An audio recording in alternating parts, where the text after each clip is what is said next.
Emergency ஃபண்டுனா என்ன? அது ஏன் தேவைன்றத இந்த வீடியோவில் பார்க்கலாம்.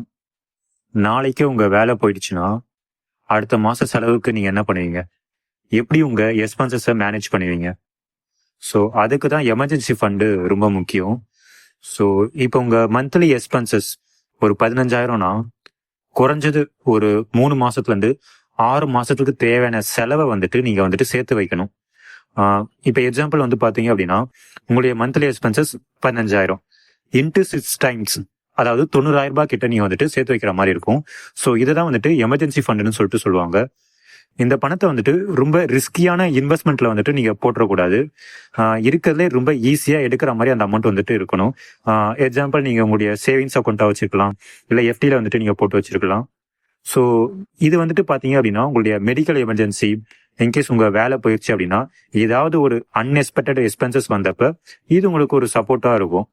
ஸோ எமர்ஜென்சி ஃபண்டு ஒரு இன்வெஸ்ட்மெண்ட்டே இல்லை, அது ஒரு ஃபினான்ஷியல் சேஃப்டி நெட். ஸோ இன்னைக்கு உங்க எமர்ஜென்சி ஃபண்டு எவ்வளோன்னு கமெண்ட் பண்ணுங்க.